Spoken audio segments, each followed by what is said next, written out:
Hey Les Mills teachers, and welcome to Sally's Sweet Life. I'm your host Sally, and today we're going to be going through 13 awesome tips and little cool things that you can do to help learn your choreography well and learn it fast, which is what we all want to do, right?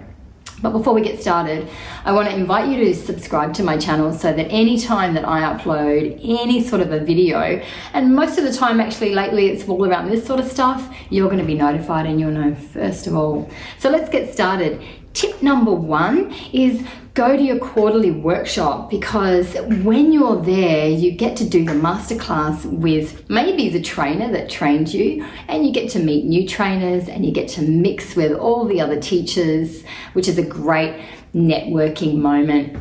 I know this isn't going to be possible for everybody to be able to get to every single quarterly workshop, but if you can't, just go home and do the masterclass at home. But I mean do it. Don't just sit out on the couch or have it going while you're making a meal. Do the class as a participant, because we know that when we're learning, we learn even more when we're looking, listening, and also kinesthetically doing. So you're downloading it all. I'm always really surprised when I'm at the quarterly workshop and I come home and then I start learning my choreography, how much I've actually downloaded when I haven't even meant to. So it's a great first thing to do. So tip number two, as soon as you have all of your training kit, print off your choreography notes.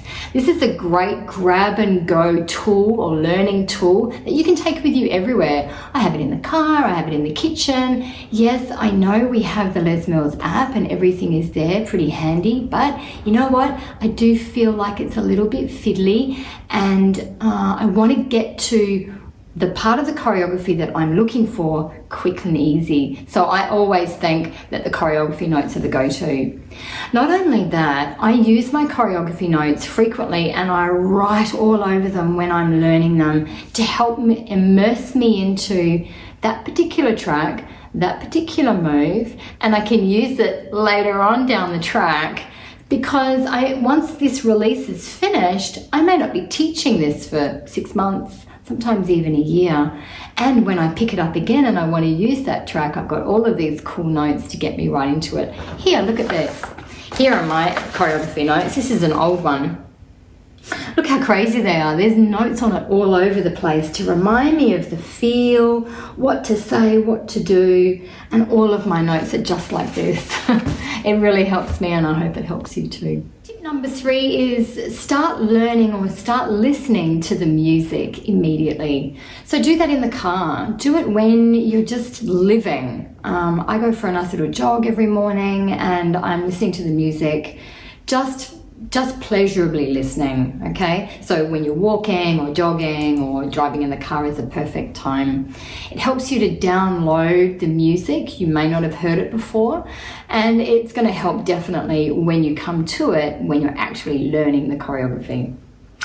Tip number four, aim to try to learn a few tracks every day.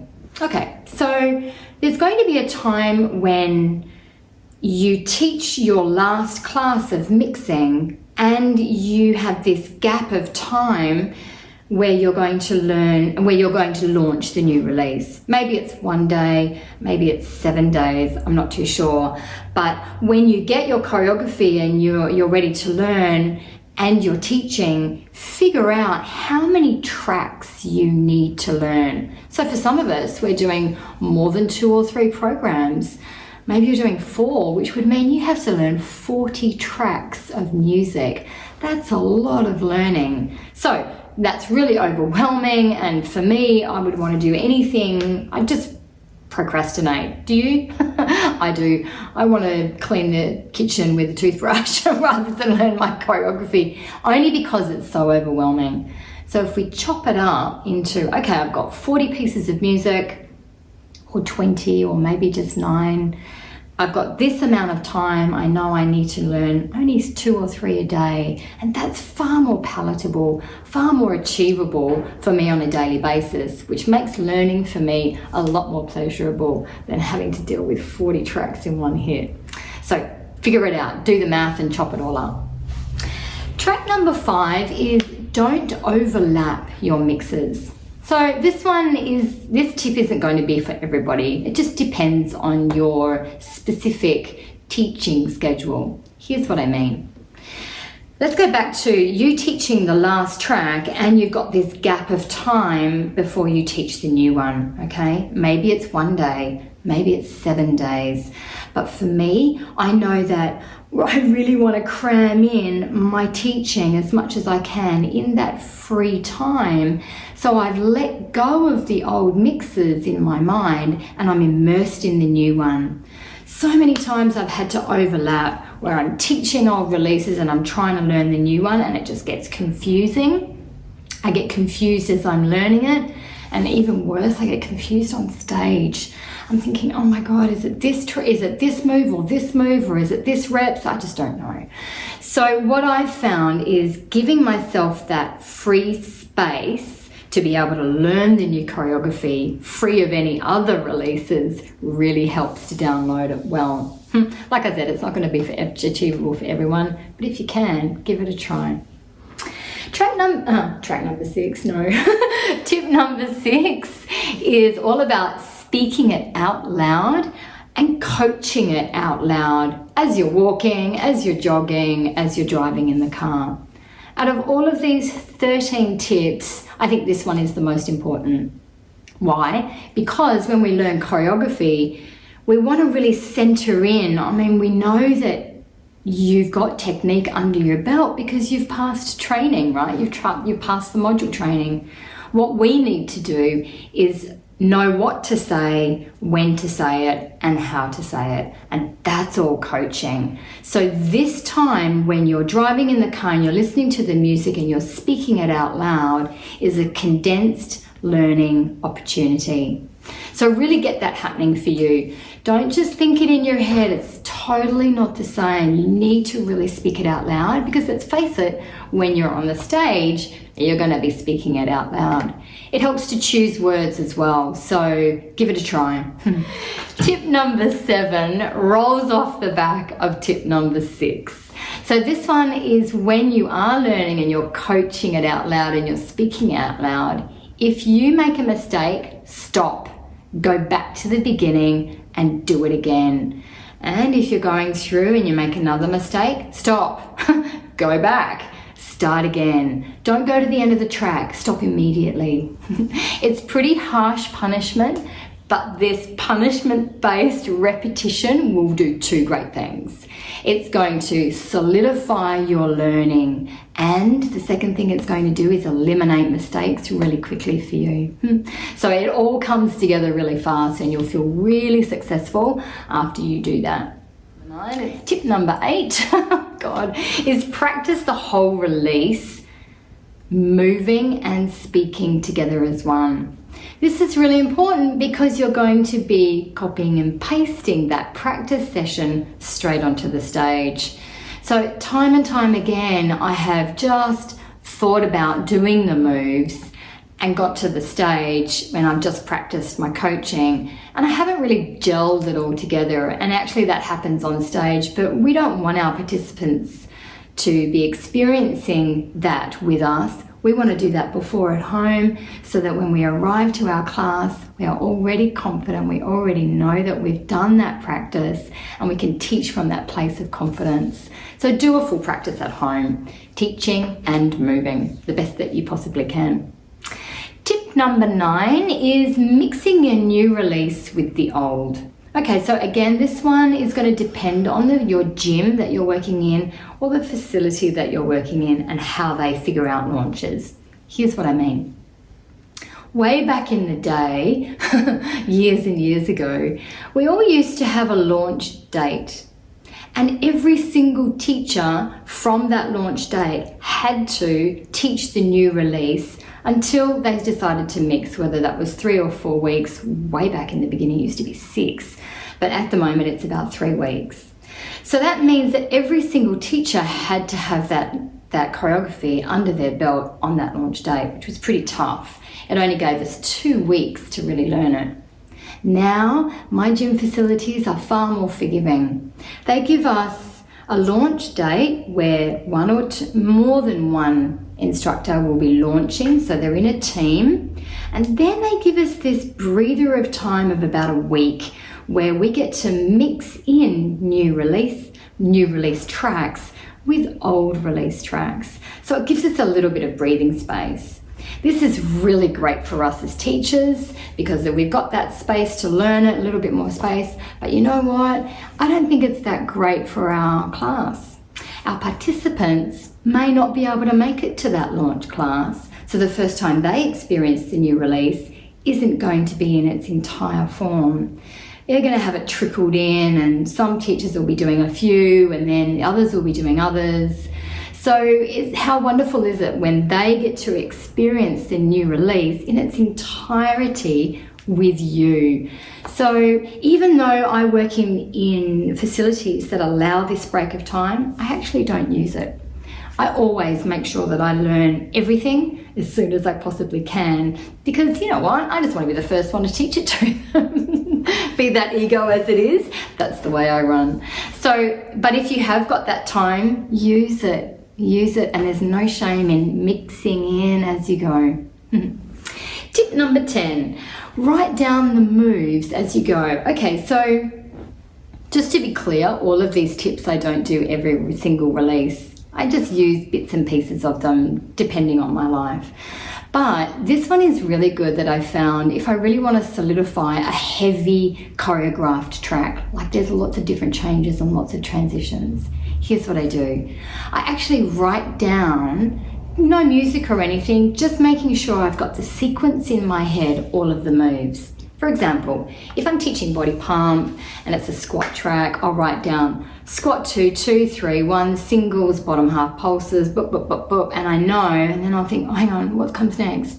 So I'll know if I need to go back to learn it, or I'll know that I've got flow. And that's equally as important as identifying mistakes, is also knowing that I've got it underneath my belt, that I can move into other tracks or perhaps learning another program. So, tip number 11 is all about doing a quiz. Let me explain. Here in Australia, just so that our teachers are really up with what's happening in the fitness industry, we have these things called CEC, which means Continued Education Credits. And all of us teachers have to get a certain amount of credit points over 2 years so that we can renew our registration. It's a pretty good system.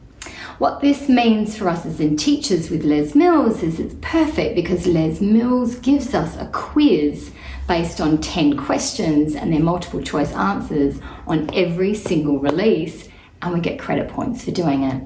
Not every teacher has to do it, but it's a really easy way to get those points. The quiz is fantastic. It's not going to help you to learn choreography, so this is really about the quiz is about learning deeper into the release and figuring out what's in the choreographer's head in this release and how is it different from past releases. They'll teach you in the quiz, or they'll quiz you on the new moves and why we're using them and why they may change from different releases. So you're immersing yourself deeper into the release. And I'm always surprised at two things. First of all, I've never done a quiz and got it all 100% right without referring to my choreography notes, no matter how many years I've been teaching the program. So the quiz is really great in identifying deeper level. They're like follow-up cues, but it's a follow-up knowledge on the release.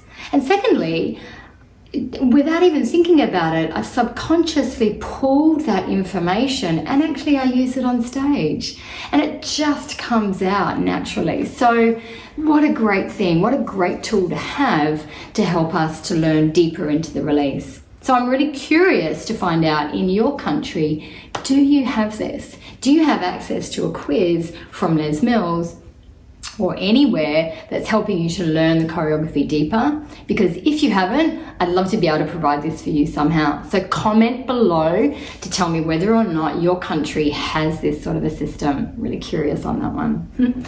We are almost there. Tip number 12 is not a tip so much, but a question. How do you know that you're ready to go on stage? Well, two things. you don't need the masterclass video anymore. And number two, you don't need your scripting choreography notes anymore. You're really comfortable and really flowing with the release, and it just rolls off the tongue. Then you're ready.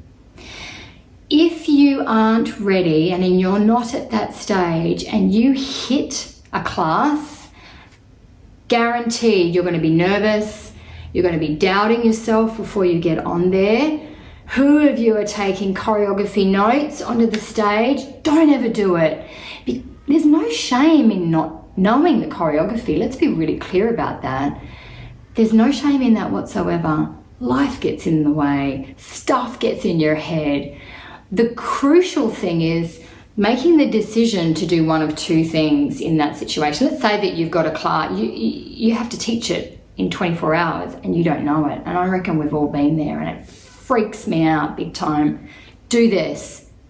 Number one, if you can, get a cover. Get a cover for the class, because you're going to immediately feel relaxed once you've done that. Give the burden to somebody else, and then you've got all of this gorgeous space to be able to learn the release. When you should be teaching, really condense your learning so that when you walk into your next class, you're going to feel confident. And more to the point, when you leave that class, you're going to feel like a champion. The second thing is, if you can't get a cover, and I know that's sometimes not so easy, do this. And we've mentioned it already in our tips. Walk into that next class you have to teach. Teach the tracks that you're confident with in the new release, and then just grab some older ones from other releases to fill up the whole class, so that you walk in, it's cool, I'm on top of it, I feel confident. I can't stress how important that is for you as a teacher, because if you're not confident, guess who can feel it? Yep, your whole class. There goes your credibility. It's a ripple effect, and if they feel and they see you looking at choreography notes on the stage, my God, like your job is to learn this. So, and if it's not happening, just deal with it. Get a cover or mix in. Make it work for you so that your experience from your participants is absolutely gold. You're giving them the best opportunity. Let's get to our final tip, which is, after you've taught your class once through, I want to invite you to go back to the masterclass video. Here's why. Because you've already downloaded your version of it, okay? Because sometimes we just don't get everything. But if you go back to the masterclass and have a look at the video, any errors or mistakes that you think were right that aren't right are going to stick out like a dunny in the desert. And that's what we say in Australia. If you don't know what a dunny is, comment below and I'll tell you. But go back to that original masterclass, because it just solidifies any little interesting, like any little mistakes that may have come along. Or even better, jump in at someone else's class and see how they're teaching it. See how they say things or how they're coaching, and check to see if your version of your choreography download is different to theirs. Well, there it is. I hope you enjoyed listening to all of those tips, and I hope they help you with your next new release.